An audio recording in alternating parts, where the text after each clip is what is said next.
ఒక్క రుద్రాక్ష చెప్తాను, వీలైతే వెయ్యమ్మా. ద్వాదశముఖి కానీ అష్టముఖి కానీ ఈ రెండిట్లో ఏదైనా ఒకటి, 12 ముఖాలు కానీ 8 ముఖాలు కానీ రెండిట్లో ఏదైనా ఒకటి చాలు. గుంటూరు. ఓకే. పాండురంగారావు రుద్రాక్షలు వేద గణితము. ఈ కాకినాడ బ్రాంచ్ ఓపెనింగ్ కోసం నేను ఇక్కడికి రావడం జరిగింది. ఇంతకుముందు రాజమండ్రిలో ఉంది ఈస్ట్ గోదావరిలో, ఇప్పుడు కాకినాడలో కూడా ఇక్కడ జత కలగడం జరిగింది.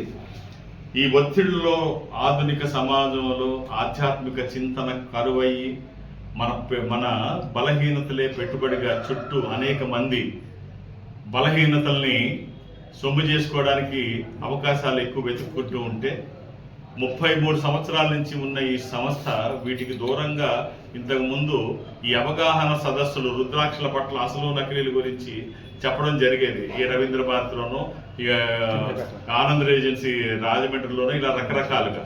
ఇప్పుడు అవకాశం లేకుండా పోయింది. అందుకనే ప్రతి జిల్లాకి దగ్గరగా ఈ సంస్థ కార్యాలయం ఉంటే ఎక్కడ అవసరం ఉన్న వాళ్ళు అక్కడికి వస్తారు, ఈ నకిలీలు జోలికి వెళ్లరు, అసలైనవి దక్కించుకునే అవకాశం ఉంటుంది అని చెప్పి కొంచెం శ్రమైన ఈ వయసులో కూడా మేము అక్కడి నుంచి ఇక్కడికి రావడానికి ప్రయత్నం చేస్తున్నాము. సో అప్పుడప్పుడు అంటే కనీసం నెలకు ఒక్కసారైనా కాకినాడ వచ్చే ప్రయత్నం అయితే చేస్తాము. నెలకు ఒక్కసారైనా కాకినాడ రావాలని చెప్పి అనుకుంటున్నాము. సో ఆ ప్రయత్నం సఫలీకృతం కావాలని కోరుకుంటున్నాము. ఓం నమః శివాయ.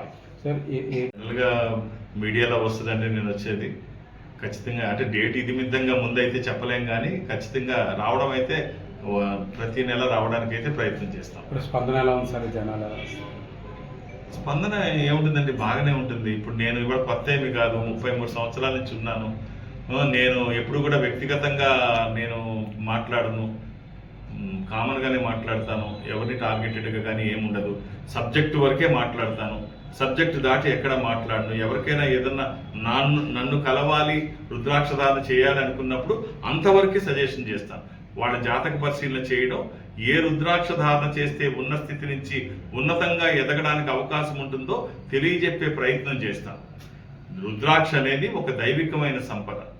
మనం ఎన్ని ఒత్తిడిలో ఉన్నా, ఎలాంటి పనిలో ఉన్నా, మనకి ఎవరైనా తోడయ్యి ఉంటే, మనకి ఏదైనా తోడయ్యి ఉంటే ఏదైనా పని చేసినప్పుడు మెరుగైన ఫలితాలు వస్తాయి. ఆ తోడు దైవికమైందైతే ఇంకా మంచి ఫలితాలు వస్తాయి. మా ప్రయత్నం అదే. మన సనాతన ధర్మము, ఆధ్యాత్మికత కాపాడుకోవడం, వాటి విలువలు తెలియజేయడం కోసం ఈ ఆధ్యాత్మిక సంస్థ ద్వారా మా వంతు ప్రయత్నం మేము కొనసాగిస్తున్నాం. ఎలా అడుగుతామంటే, ఇప్పుడు నేను 33 సంవత్సరాల నుంచి ఉన్నాను. నేను నా టీవీ ప్రోగ్రామ్స్ మీరు చూస్తే మాట్లాడే వాళ్ళు చెబుతూ ఉంటారు, మీరు ఇంకా బాగా చెప్పాలి, తక్కువ చెప్తున్నారు అంటాం. అతిశయోక్తి ఏమో అని మేమే చెప్పడం మానేస్తాం. దైవికమైన సహకారం తోడైతే వచ్చే ఫలితం బాగుంటుంది. అంతేగాని మీరు ఇది వేసుకోవడం వల్ల పనులన్నీ మానేయమని నేను ఎప్పుడు చెప్పలేదు. మీరు చేస్తున్న పనికి ఇది తోడైతే మన ప్రయత్నము ఈశ్వరానుగ్రహం ఖచ్చితంగా బాగుంటుంది. ఈ కాకినాడలో ఈ ఆఫీసు ఇక్కడ ప్రారంభించడం బాగుంది. ఇక్కడ ఆదరణ చూస్తుంటే నాకే ఆశ్చర్యం వేసింది. నేను కొద్దిసేపు ఉందామని వచ్చాను. సో చాలాసేపటి నుంచి నేను ఇక్కడ ఉండడానికి తప్పనిసరి పరిస్థితి ఉన్నాను. బాగుంది, మంచి స్పందన. తప్పకుండా నేను మళ్ళీ కాకినాడ ఎవ్రీ మంత్ రావడానికి అయితే ప్రయత్నం చేస్తాను. చాలా టైం ఉంది.